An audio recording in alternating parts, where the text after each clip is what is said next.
അധികാരികളുടെ ഉള്ളത്തോട് ദൈവം ഇടപെടും. ഇതാ പ്രമാണം. ദൈവം ഇടപെടുമെന്ന്.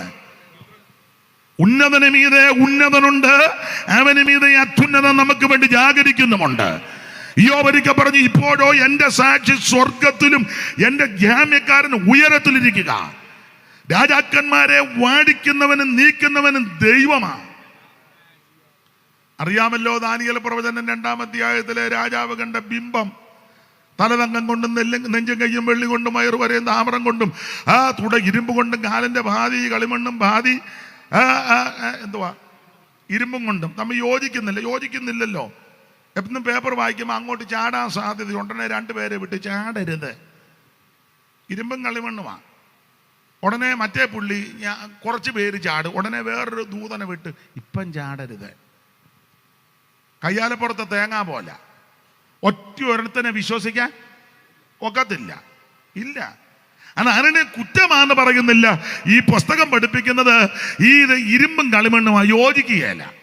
എന്നാൽ നമുക്കൊരു പ്രത്യാശയുണ്ട്. അങ്ങനെ ഇരിക്കുന്ന സമയത്ത് കൈതൊടാതൊരു കല്ല് പറഞ്ഞു വരുന്നത്. ഒറ്റവാക്കി പറഞ്ഞ ആ പാറ ക്രിസ്തുവാ, യേശുവിന്റെ ഭരണം. ഇവിടെ ആര് ഭരിച്ചാലും ശരിയാകത്തില്ല.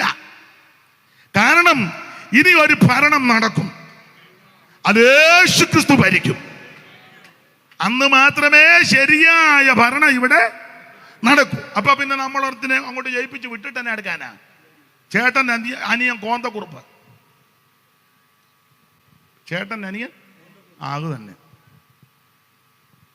അപ്പൊ ഇതിന് നടുവിൽ ദൈവമക്കൾ എന്തോ ചെയ്യണമെന്ന് ചോദിച്ചാൽ, ഞാനും നീയും മുട്ടുമടക്കി പ്രാർത്ഥിക്കണം. വിഷയങ്ങൾ വരുമ്പോൾ, പ്രതിസന്ധി വരുമ്പോൾ, പ്രശ്നങ്ങൾ വരുമ്പോൾ മുഴങ്കാലിന്മേൽ ഇരിക്കണം. എനിക്ക് നിനക്ക് വേണ്ടി ഇടപെടുന്ന ഒരു ദൈവ സ്വർഗത്തിലുണ്ട്. നമുക്ക് വേണ്ടി യുദ്ധം ചെയ്യുന്ന ഒരു ദൈവ സ്വർഗത്തിലുണ്ട്. നമുക്ക് വേണ്ടി അവൻ സംസാരിക്കുന്ന ഒരു ദൈവ സ്വർഗത്തിലുണ്ട്. അത് ആദിമസഭ ഒരുമനപ്പെട്ട് പ്രാർത്ഥിച്ചു. അവർ പ്രാർത്ഥിച്ചപ്പോൾ 2-ാം സങ്കീർത്തനം ഉരുവിട്ടാ പ്രാർത്ഥിച്ചത്. ഇനി ഒന്നുകൂടെ വായിച്ചാട്ടെ സുബി, വാക്യം 23 മുതൽ വായരെ. വിട്ടയച്ച ശേഷം അവർ കൂട്ടാളികളുടെ അടുക്കൽ ചെന്ന് മഹാപുരോഹിതന്മാരും മൂപ്പന്മാരും തങ്ങളോട് പറഞ്ഞതെല്ലാം അറിയിച്ചു. അത് കേട്ടിട്ട് അവർ ഒരുമനപ്പെട്ടത്. പ്രാർത്ഥിക്കുമ്പോൾ ഒരുമനപ്പെടണം കേട്ടോ. ഐക്യതയൊക്കെ വേണം പ്രാർത്ഥിക്കുന്നവർക്ക്. വിശേഷിച്ച് പ്രാർത്ഥിക്കുമ്പോൾ മാത്രമല്ല, പ്രാർത്ഥന കഴിഞ്ഞു പ്രാർത്ഥിക്കുമ്പോൾ കയ്യിൽ ഇങ്ങനെ മുറുക്കി പിടിച്ചോണ്ട് ഒപ്പാ ഇരുന്ന് വിറക്കുക. ഇത് കഴിഞ്ഞോ?